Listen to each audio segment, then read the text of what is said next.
I realized I haven't talked about how I got started on the healing journey. Like, what was the first thing I did? And the first thing I had to do that I'd forgotten about because I've been practicing it so much, first thing I had to do was make myself feel safe. You know what? If you have been addicted to anything, and most of us have, at that time, I was in a deep state of numbness and I had all the addictions. And when you have those addictions, I don't care what it is it alcohol? Is it online gambling? Is it online shopping?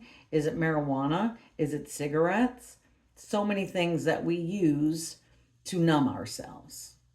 When you take away your very favorite numbing agent, oh boy, the first thing you're going to realize is that you don't feel good. It's kind of like, when your foot goes to sleep. You don't even know your foot is asleep. It's numb. But then when you become aware of it, you try to move it, the pain kicks in, right? Starts getting the pins and needles, the tingling, it hurts. And it's going to hurt. This is going to hurt. You know you're going to feel better, but there's going to be that short-term pain. So, in order to alleviate some of that pain, I finally figured out that I didn't feel safe. And I know I've said it before where I felt like the only thing that was holding me together was my skin. Like if it weren't for my physical skin, I would have just flew apart. I would have disintegrated. I would have imploded. I wouldn't have made it. I felt so unsafe and afraid. So I thought, you know what about this safety bit is going on? And it is that we are wired for survival, right? Our mind and our body. If you are walking home and it's dark and you hear a sound behind you, boom, your body kicks right into survival gear. And equally so, you can have a thought that makes your body have the same instinctive reaction, putting you back into fear. So I was trying to remember all of the ways that I made myself feel safe because I recognized that I had to do something to feel safe. And at that time, I was just learning from Dr. Joe Dispenza, and I wanted to learn how to meditate. I had never meditated before. And I thought, okay, well, I want to do this, but I don't feel safe. You can't get into a meditation and, lose all of your consciousness to go into those deep states when you don't feel safe. And we actually feel unsafe multiple times a day. Like if your partner disapproves of you or you get in an argument with a coworker, it could be your child, it could be any situation, or a car beeps at you and startles you, your heart. We feel our heart all the time and we don't realize how we're feeling it. And our heart opening, closing, opening, closing, opening, closing all day long. And you can be in a beautiful conversation, say with one of your kids, and your heart is wide open and loving them, or maybe you're visiting with a friend and just feeling that beautiful burst of energy, but your heart can close just like that. Say they say something and you don't agree with it or you don't like it. Something happens. You know the saying, harden your heart. How many times have I hardened my heart because I didn't want to get hoodwinked again? And I'm not going to let that happen to me again. And we build the walls around our heart because we're trying to keep it safe. That's all we're doing. And our heart, and I guess that's the whole thing about our bodies. When your body doesn't feel safe. Sometimes it could be like an underlying feeling of dread. And it's like an uneasy, you're not really 100% aware that it's there, but some little trigger could make it all rise up. So, okay, I'm going to share with you a few things that I did because the whole point of this is how are you going to feel safe? It's the number one most important thing because as soon as you can start feeling safe in your body, you're going to start healing because you can get to the other things. So first thing I did because, like I said, I was trying to do the meditations. I have this huge, I don't know if you can see how big this is.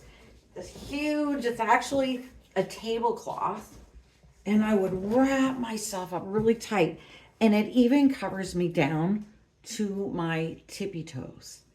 So there would not, it's kind of like, when you're in bed and you can't have your foot hanging out of the blanket because the monster might get, it sort of was that kind of feeling for me. Like I had to have every piece of my skin covered. And then I had an eye mask and headphones. So when I was trying to meditate, I was like in a cocoon. And that is a great way to start. You can literally cocoon yourself. Some people will wear like a hat and pull it right down over, or a turtleneck, pull it up. Any way you can kind of, and I think I found also when I got into that shawl, and you see so many people with meditation shawls. I'm like, well, of course, of course. Now, am I still dragging my great big tablecloth around? Well, I did not that long ago. And then I thought, well, maybe I don't need my blankie. Maybe I can make do with a smaller shawl. So I've got a couple of sort of like clothing shawls that I'll use when I'm in, like, say I'm at the monastery and I'm doing a group meditation, but I still want that. It's like it helps me ease into the place I need to go in order to heal myself. And meditation is a really wonderful way to feel safe. And we'll talk a little bit more about that. But that was sort of cutting out the external environment. And as soon as you cut out all of your environment, so through all of your senses, and in the shawl, you're not feeling anything. You're normally not cold, you're not hot, you're just perfect. Everything is just right. You've got your earbuds in, so you're not hearing any extraneous sounds. So you feel really safe. So I realized that was one of the number one things that I did every day, every single day, more than once, every single time I needed to meditate or try to sit quietly or just to shut it down and catch my own mind, making everything all about me and suffering, the endless suffering, right? In order to cut off that suffering, I needed to feel safe and shut up my brain. Just silence it, right? Stop. I've got to just get over it. So another way to really focus on feeling safe is to feel your heart. Now, I find when you want to feel your heart, you can't feel it. I've sometimes been like, oh, my heart is dead, like it's gone. I feel nothing. And I've met other people that were having the same struggle. I can't feel it. I can't feel it. I could feel it yesterday, but I can't feel it on command. And when you try to feel it on command, it's a good habit to actually touch it, like put your hands over your heart. Some people like to put a finger on it, like Greg Braden would tell us to do, like the physical act of touching your heart. And if you can hold your heart and just take some gentle, relaxing, like breathing in for a couple of beats and breathing out for a couple of beats. The trick is this: close your eyes, and then you can do it with me now if you want. We can do it together. I want you, close your eyes, hold your heart. And if you need to, you could be in your shawl. And then I want you to think of a time in your life when you felt so loved, or maybe you felt really loving toward someone or something, or you could have been gazing into a beloved pet's eyes, when you feel that connection. And if you can just close your eyes and breathe and just hold on to that feeling. And I know we've all had times in our lives when we felt infused with love. So what we're trying to do here is practice enough that we can call that feeling up, so that as soon as we get into, okay, I need to feel my heart, that's going to help me feel safe. I can close my eyes. I can take a couple of steadying breaths. I can pull up that memory. That's going to make me feel so safe and so good and so loving. So it's literally changing my state of being. And you can do it in like a minute, 2 minutes. and then you will feel safe again. Of course, talk a lot here about breathing. And one of them from the Huberman Lab, I like it because it gives such a good physiological description of what is actually happening in your body. And I will not attempt to do that because I'm not a scientist, but it's actually called the physiological sigh. So, in a series of short breath works, I will tell you about the physiological sigh is you take a big breath in and then one more sip and then let it out with an audible sigh. Ah, oh.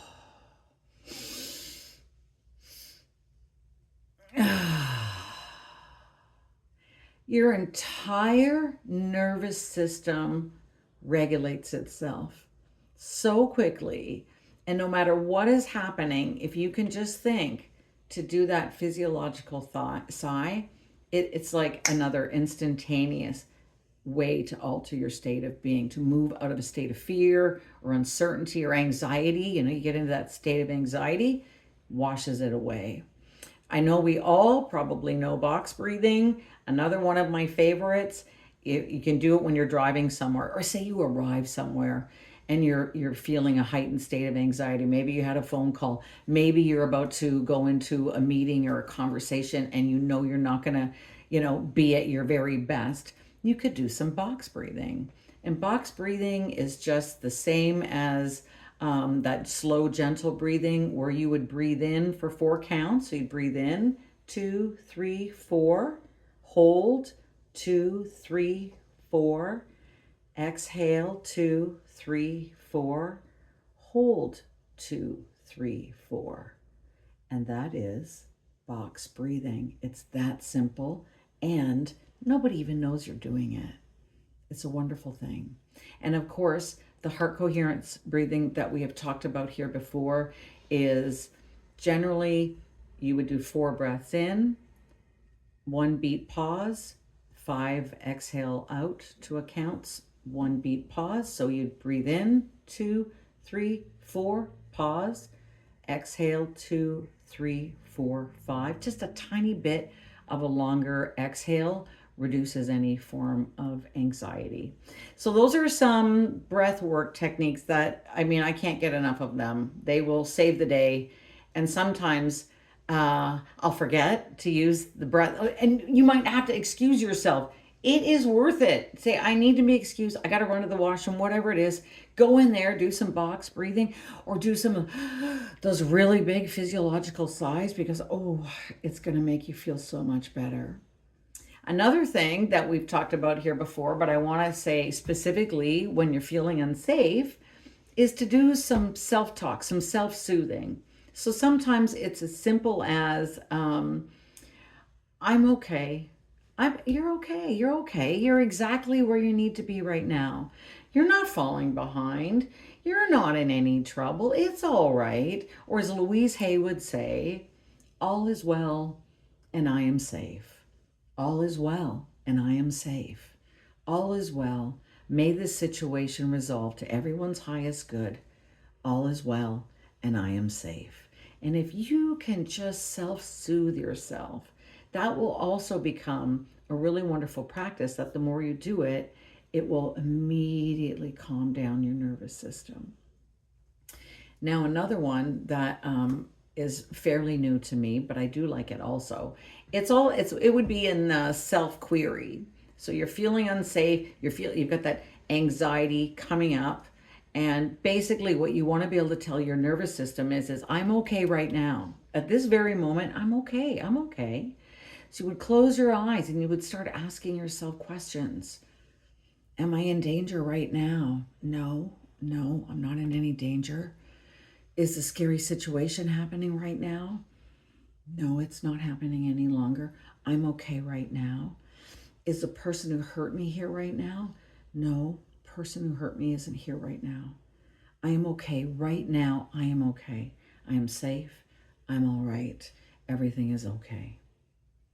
So, we could talk a lot about the science behind all of these things, but I think if you know nothing except that your body, when you're coming out of the numbness, when you want to do your self-healing, when you want to work on your manifestations, if your body is in any state of fear, fight or flight, the survival instinct is kicking in, you've got all that future anxiety going on, or depression because you can't stop looping about past events, try some of these techniques. I bet you're probably doing some of them and not even realizing you're doing them. And if you have a technique that works for you, maybe something you've practiced, because once you practice, you can drop into it just like that. It would be wonderful if you could share it with everybody, because we all learn from each other, and your comments mean the world to me. Anyway, I hope you got some value from today's video, and I look forward to seeing you in the next one.